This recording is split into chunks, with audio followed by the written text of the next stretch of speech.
नवरात्र का 8वां दिन, जाने मां महागौरी की पूजा विधि, मंत्र, भोग और कथा। नवरात्र के 8वें दिन महागौरी की पूजा का रहस्य जाने। शारदीय नवरात्र अब अंतिम पड़ाव पर पहुंच चुका है। आज मां दुर्गा के 8वें स्वरूप महागौरी की पूजा की जाती है। 8वें दिन महागौरी की पूजा देवी के मूल भाव को दर्शाता है। देवी भागवत पुराण के अनुसार मां के 9 रूप और 10 महाविद्याएं सभी आदिशक्ति के अंश और स्वरूप हैं, लेकिन भगवान शिव के साथ उनकी अर्धांगिनी के रूप में महागौरी सदैव विराजमान रहती है। इनकी शक्ति अमोघ और सदैव फलदायिनी है। नवरात्र की अष्टमी तिथि को विशेष महत्व रखती है, क्योंकि कई लोग इस दिन कन्या पूजन कर अपना व्रत खोलते हैं। आइए जानते हैं कि मां महागौरी के बारे में विशेष बातें। इस तरह मां का नाम पड़ा महागौरी। देवी भागवत पुराण के अनुसार देवी पार्वती का जन्म राजा हिमालय के घर हुआ था। देवी पार्वती को मात्र 8 वर्ष की उम्र में अपने पूर्वजन्म की घटनाओं का आभास हो गया है और तब से ही उन्होंने भगवान शिव को पति रूप में प्राप्त करने के लिए तपस्या शुरू कर दी थी। अपनी तपस्या के दौरान माता केवल कंदमूल, फल और पत्तों का आहार करती थी। बाद में माता ने केवल वायु पीकर तप करना आरंभ कर दिया। तपस्या से देवी पार्वती को महान गौरव प्राप्त हुआ था, इसलिए उनका नाम महागौरी पड़ा। इस दिन दुर्गा सप्तशती के मध्यम चरित्र का पाठ करना विशेष फलदायी माना जाता है। कल्याणकारी है मां महागौरी। माता की तपस्या की प्रसन्न होकर भगवान शिव ने उनसे गंगा स्नान करने के लिए कहा।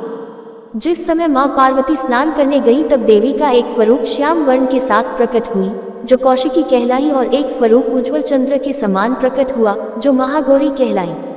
गौरी रूप में माता अपने हर भक्त का कल्याण करती है और उनको समस्याओं से मुक्त करती है।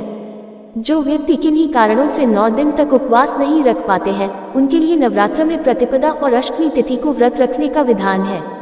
इससे 9 दिन व्रत रखने के समान फल मिलता है। ऐसा है मां का स्वरूप। देवी भागवत पुराण के अनुसार महागौरी वर्ण पूर्ण रूप से गौर अर्थात सफेद है और इनके वस्त्र व आभूषण भी सफेद रंग के हैं। मां का वाहन वृषभ अर्थात बैल है। मां के दाहिना हाथ अभय मुद्रा में है और नीचे वाला हाथ में दुर्गा शक्ति का प्रतीक त्रिशूल है। महागौरी के बाएं हाथ के ऊपर वाले हाथ में शिव का प्रतीक डमरू है। डमरू धारण करने के कारण इन्हें शिवा भी कहा जाता है। मां के नीचे वाला हाथ अपने भक्तों को अभय देता हुआ वर मुद्रा में है। माता का ये रूप शांत मुद्रा में ही दृष्टिगत है। इनकी पूजा करने से सभी पापों का नष्ट होता है। भोग में मां को चढ़ाएं ये चीज। देवी भागवत पुराण के अनुसार नवरात्र की अष्टमी तिथि को मां को नारियल का भोग लगाने की परंपरा है। भोग लगाने के बाद नारियल को या तो ब्राह्मण को दे दे, अन्यथा प्रसाद रूप में वितरण कर दे। जो भक्त आज के दिन कन्या पूजन करते हैं, वह हलवा, पूरी, सब्जी और काले चने का प्रसाद विशेष रूप से बनाया जाता है। महागौरी को गायन और संगति अति प्रिय है। भक्तों को पूजा करते समय गुलाबी रंग के वस्त्र पहनना चाहिए। गुलाबी रंग प्रेम का प्रतीक है। एक परिवार को प्रेम के धागों से ही गोद कर रखा जा सकता है, इसलिए नवरात्र की अष्टमी को गुलाबी रंग पहनना शुभ माना जाता है।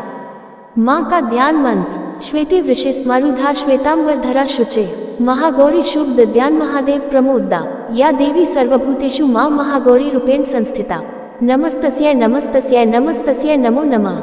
जो भक्त इस दिन कन्या पूजन करते हैं, वह माता को हलवा व चना के प्रसाद का भोग लगाना चाहिए। इस दिन कन्याओं को घर पर बुलाकर उनके पैरों को धुलाकर मंत्र द्वारा पंचोपचार पूजन करना चाहिए। रोली तिलक लगाकर और कलावा बांधकर सभी कन्याओं को हलाव, पूरी, सब्जी और चने का प्रसाद परोसें। इसके बाद उनसे आशीर्वाद ले और सामर्थ्य अनुसार कोई भेंट व दक्षिणा देकर विदा करना चाहिए। ऐसा करने से भक्त की सभी इच्छाएं पूर्ण होती है और सौभाग्य की प्राप्ति होती है। मां का ये रूप मोक्षदायी है, इसलिए इनकी आराधना करने से असंभव कार्य भी संभव हो जाते हैं।